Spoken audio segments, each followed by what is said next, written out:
This is Focus on Africa. I'm Lakwesa Burak. Our top stories. Top Kenyan government officials and business leaders could face prosecution over the alleged misappropriation of funds meant for COVID medical supplies. We've been living in a corrupt country, but surely is COVID funds where to bring your corruption? It's not about pleasing anyone. It's not about upsetting anyone. It's about the truth. Racial tensions in the United States. 2 policemen are shot and injured as protests erupt following the decision not to prosecute officers for the killing of the African-American woman, Breonna Taylor. Also in the programme, when your president asks you to dance, let's hop to it.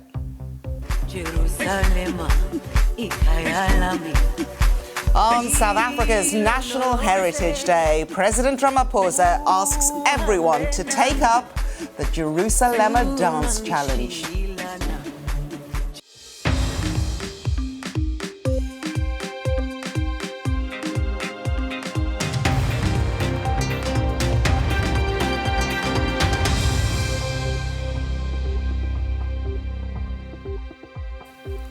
Hello and welcome to Focus on Africa, coming to you from BBC World News.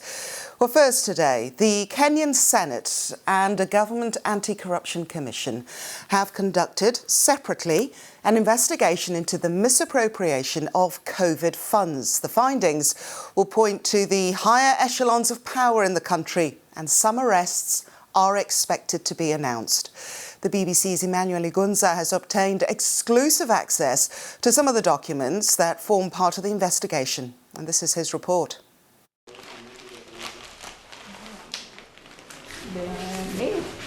This is how it should have been.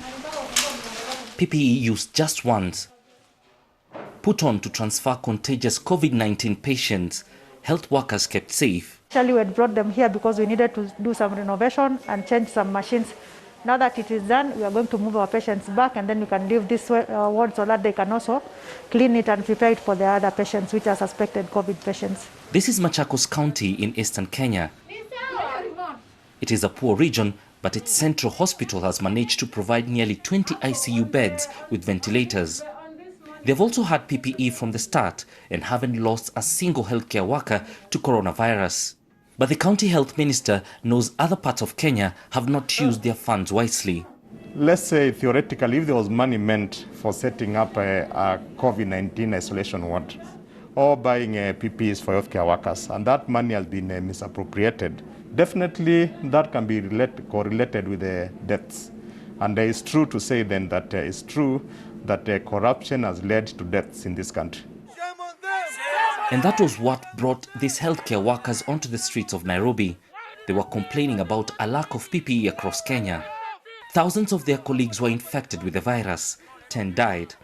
That's despite Kenya receiving $2 billion of aid to help tackle the pandemic. We do not want to die in our hospitals. Hospitals are run by money, and if this money is being stolen, we will not have hospitals. We are demanding for the arrest of the people who are known, thieves who are known to have stolen COVID-19 billions. Following the allegations of impropriety at the Kenya Medical Supplies Authority, better known as KEMSA. Soon after, the president promised to get to the bottom of what had happened. Just answer the question. Yeah, it was a very please. specific question. A Senate inquiry was also set up, and the Ethics and Anti-Corruption Commission started investigating. And now we've seen evidence on the nature of contracts that the Kenya Medical Supplies Agency, which is the government body responsible for buying PPE, was handing out. And in some of the cases, these tenders were given to companies that had been formed just weeks earlier. A good example is Shop and Buy Limited, which got contracts worth $10 million. According to the Register of Companies, it was formed in February of this year, just weeks before the first case of COVID-19 was reported in the country. Other examples are companies which are associated with politicians. According to the documents that we have seen, one company is owned by relatives of a sitting governor. Also contained in the documents are contracts worth millions of dollars given to people with personal connection to the very highest levels of power. although there is no suggestion any of the companies have misappropriated COVID funds. You know, the public interest is very high. In a new development, an online Senate hearing with the Public Procurement Regulatory Authority had this extraordinary claim. So in a nutshell, what you're saying is that KEMSA has declined to reveal an additional 25 suppliers who supplied to KEMSA. Essentially, and by all basic standards, that is the answer. Very interesting. Very interesting. The woman leading that inquiry told me she will be pushing for prosecutions, starting with KEMSA officials. Kenyans want prosecutions. We all want prosecutions. We are all frustrated. We've been living in a corrupt country, but surely is COVID funds where to bring your corruption? It's preposterous. It's not about pleasing anyone. It's not about upsetting anyone. It's about the truth. Back in Machakos, their funding also turned a sports stadium into a COVID quarantine center. But in many other parts of Kenya, it seems millions of dollars have just vanished. President Kenyatta has demanded prosecutions, but with powerful names in the firing line, Kenyans will want to see more than empty promises. Emmanuel Igunza, BBC News. Well, as you heard there in Emmanuel's report, as part of Kenya's PPE programme, $2 billion worth of aid was given to the country. Now, this came from a number of international donors that included foreign countries, financial institutions, NGOs and commercial companies. We're talking about names, well-recognised names, the usual suspects, the World Bank, the IMF, the WHO, but also Jack Ma, China also, and companies like L'Oreal. So let's discuss this further. I'm joined now from Nairobi by the correspondent who brought us that report, Emmanuel Igunza. So, Emmanuel, that was just a selection of some of the donors that contributed to helping Kenya fighting COVID. How have they reacted to this scandal? Well, as you can imagine, there's been a lot of reaction in the country since this scandal, these corruption allegations emerged in the country. We've had both the US and the UK envoys in Kenya raising their concerns about the corruption within the health ministry, and particularly this scandal that involves monies which were allegedly stolen or misappropriated, meant for the purchase of PPEs. We've also been hearing from some of the donors like the Global Fund and also the USAID who fund the health sector in terms of putting money into programs of malaria, tuberculosis and also HIV. They have said that they are really concerned about particularly the questions around procurement within this government agency, which is in the country is known as KEMSA. It's the Kenya Medical Supply Authority, which has been involved, allegedly involved in these scandals. And they've said that they might be withholding up to $4 billion unless the KEMSA streamlines the procurement. They've given their recommendations about how to deal with this. So this will be a big hit, a big blow for the country if this funding, which goes into critical areas of health, is withdrawn because of these constant allegations within the health ministry. And obviously we've also been hearing from the WHO, who commented on the problem of corruption in August. Yes, indeed. The WHO Director General, Dr. Tedros Adhanom, has been speaking about corruption, not just in Kenya, but also across the world. And he said that this amounts to murder. Let's listen to more of him. Corruption related to PPE, life-saving. For me, it's actually a murder. Because if health workers work without PPE, we're risking their lives. And that also risks the lives of the people they serve. I mean, that is a damning indictment, isn't it, Emmanuel? How have ordinary Kenyans reacted to this? I mean, some of them have reacted the same way that Dr. Tedros there from the WHO is saying. We spoke to doctors and nurses who say the lack of PPE is tantamount to murder, sending them on the war front without proper equipment to deal with the situation. Online across the country, you can hear the anger amongst Kenyans that this corruption is targeted at the time of comes at a time of a pandemic, when they expected that the government agencies which are tasked with making sure that the country can deal with this pandemic are now embroiled in another corruption allegation. So there is a lot of reaction. People want those who are implicated in this corruption scandal to be brought to justice and the monies which are allegedly lost to be recovered. OK, Emmanuel, we'll leave it there for now. Thank you very much, speaking to us live from Nairobi. You're watching Focus on Africa on BBC World News. A quick reminder of some other stories making the headlines. And Nigeria has announced that it'll build a major new rail line linking the country with its neighbour Niger. President Muhammadu Buhari has approved the nearly $2 billion project, with construction expected to start before the end of this year. Nigeria says it'll boost economic activities between the two countries. A court in France has rejected a request by the former president, Nicolas Sarkozy, to dismiss any investigation of allegations that he received bribes from Libya to finance his election campaign in 2007. The ruling by the Court of Appeal in Paris means that Mr. Sarkozy and several of his associates are now likely to have to stand trial over the claims that they benefited from millions of dollars from Libya's late leader, Gaddafi. The accused, though, can still make a final appeal to France's highest court in the land. You're watching Focus on Africa, coming to you from BBC World News. I'm Lukwesa Burak, still to come.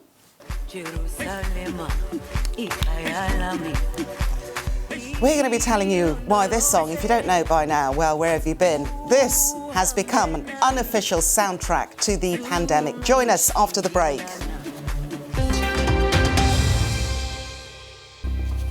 Welcome back. We're going to take you to the United States, where there have been protests throughout the country against a decision not to prosecute any police officer for the killing of a black woman, Breonna Taylor, during a raid on her home in Louisville in March of this year. 2 police officers were shot today, or rather last night, in protest in the city. They believed to not have life-threatening injuries. A suspect has also been charged with the assault. Now, a state of emergency has been declared and the National Guard has also been deployed. Let's discuss this matter further. I'm joined by the BBC's Daniel Henry, who's been following the tumultuous events in America closely over the last 6 months. Daniel, OK, so why does what happened yesterday and overnight, why is this important? Well, I mean, this matters really because there's a few reasons why this matters. One, the states have been on fire, really, when we're talking about racial tensions.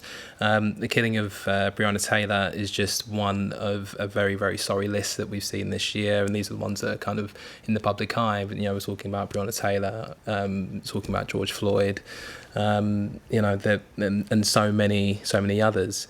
With Breonna Taylor in particular, I think what we've seen here is that the fact that there wasn't any social media images about what happened, there weren't any police cameras showing you what happened, it seemed that the athletes and superstars of this world decided to really kind of make sure that her story never left the headlines, because there weren't any pictures to keep it going. Naomi Osaka. Exactly. So I mean, I think we can probably look at some tweets that we've seen from the likes of LeBron James, for example, LA Lakers superstar. He was saying, in response to what happened, I'm lost for words today, devastated, hurt, mad and sad. We want justice for Breonna, yet justice was met for her neighbour's apartment walls and not her beautiful life. What he's referring to there is the charges that were given to the police officers. There were no direct charges for them in this killing. They were charged with basically using their weapons recklessly, which isn't anything to do with her killing. So he's, as I say, he's one of many people who are trying to use their platform to keep this in the headlines. I mean, there's been reports of an uneasy calm on the streets of Louisville now. Lots of claims of a cover-up. What options now do the family have? Because the FBI have already been busy, haven't they? Yeah, it's unclear kind of what the further legal options would be. There's already been a payout for the Breonna Taylor family, and I think that was probably one of the things that's quite interesting here. The city of Louisville paid out $12 million to the family. Historic settlement is the biggest that Louisville ever paid out, but that money is not a recognition of guilt. It's a payout meeting the lawsuit. So there's money that's been paid out. There are officers that have not faced charges in the eyes of the protesters, and you've also got the looming factor of the elections that are coming up, the US elections. The Attorney General, who is the person who is in charge of who makes these decisions about who gets charged, is a guy called Daniel Cameron, and he is tipped to be one of the nominees who might replace Ruth Bader Ginsburg, and his decision around the Breonna Taylor case has been seen as quite controversial, really, not pressing for stiffer penalties for the loss of this life. So I think what we'll see as we kind of get towards the US elections is, the perception of what happened to Breonna Taylor form part of the arguments as we kind of get towards the presidential elections in November. It's not over yet, is it, Daniel? No, thank you very much indeed. Thank you. That's Daniel Henry there. Now, we're going to stay in the United States because I think it doesn't matter where you are in the world, adopting a child is pretty challenging, isn't it? But what happens if you're accused of kidnapping your new baby? That's exactly what happened to one lady. She's an African-American woman. She adopted a white child. What's the problem with that? It happens the other way around. In fact, though, she and her husband, they live in the United States, have been constantly challenged by members of the public, suspicious that their 3-year-old son, Princeton, is not legally in their custody. Well, she was frustrated by experience, so she turned to social media to raise awareness about transracial adoption. She's been speaking to the BBC News. How much you love your mama? 2 minutes. This is Princeton and his adoptive mum, Kia. We had been accused of kidnapping our son, of being the nanny. We had been stopped in restaurants. She captured this moment with a stranger at Princeton's nursery. How you know him? How do I know him? Yeah. How I know him? Yeah. You a teacher, son? I'm not a teacher. No, I'm not a teacher. I'm not his babysitter. Kia and her husband Ricardo fostered Princeton when he was a baby and adopted him when he was 2. We went to the hospital and we saw him for the first time. For me, it was just like love at first sight. Like, oh my gosh, he's so tiny. Wait, 3? But she didn't realise how rare their situation was until she went to a foster class and met several white couples caring for black children. We were the only African-American family that had a white child. The other families were like, oh, we don't go through that. And they were crying and they were like, we feel so bad. The couple from North Carolina have 2 other adopted children, Carly and Aiden, as well as Kia's biological daughter, Zaria. But Kia is frustrated at the way some people treat her family. It's sad that we have to defend our family all the time against misconceptions or racism or, just people being plain rude. So she's been using social media to challenge perceptions. Every 10 negative things we get, if we get a positive 1, then, I feel like, okay, the world is moving in a different direction. Sheep. A sheep. Make sure that you're checking your own biases, prejudices. People that adopt transracially are change agents because we love just to love. I think that you will be just fine. It's just like any other parent parenting their child. What an amazing family. Now, today, South Africa is marking Heritage Day. And last week, President Ramaphosa put out a rallying cry for South Africans to come together during what has so far been a challenging time in the era of coronavirus. And what better way to celebrate than through music and dance? So the country answered the president and took on the global phenomena that is the Jerusalema even, dance challenge. Jerusalema ikhaya lami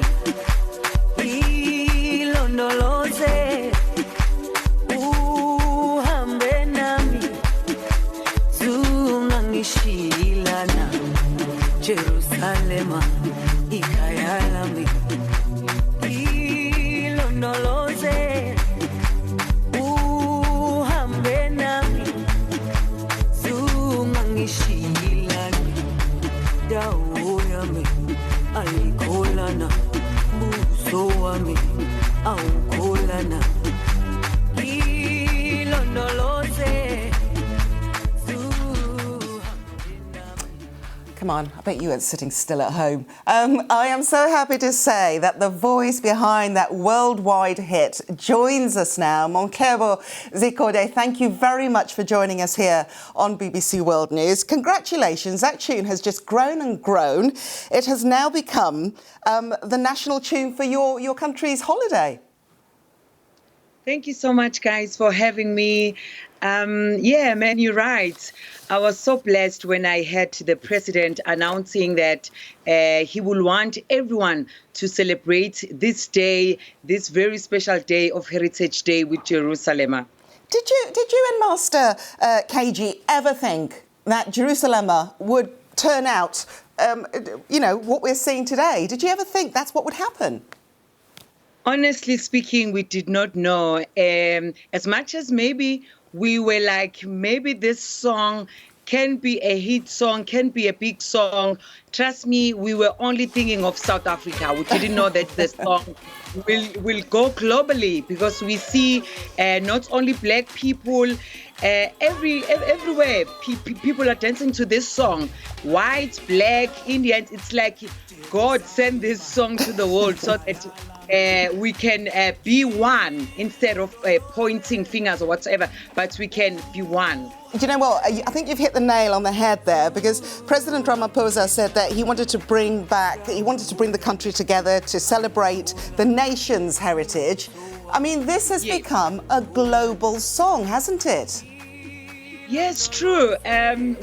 We've been seeing different people dancing to Jerusalem Dance Challenge, not only from here in South Africa, Kenya, Congo, London, America, Spain, Italy, everywhere. So this is amazing. Even with myself, sometimes, I pinch myself, like I get goosebumps every day, because, this is a shock. When you're from a small township, you never thought maybe one day so-and-so from America will be dancing to your song. Like maybe big people, they will be dancing to your song. So yeah, I'm feeling very, very blessed together with Master KG. Do you know what? We're going to play out the programme with more of this, and we're going to show the dancing. But you're being very modest, because you've had international endorsement, Nomkebo, Cristiano Ronaldo, Janet Jackson. You've had world records attempted to this dance. Yes, at first I saw Cristiano Ronaldo dancing to the song, playing the song. I guess they were having a party or something. I got so many messages, people calling me, saying, "Hey, did you see what's happening on Instagram? Cristiano Ronaldo posted your song." And, moments like that. Do you know what? I'm so sorry we have to interrupt, but thank you so much, and happy Heritage Day. Bye-bye.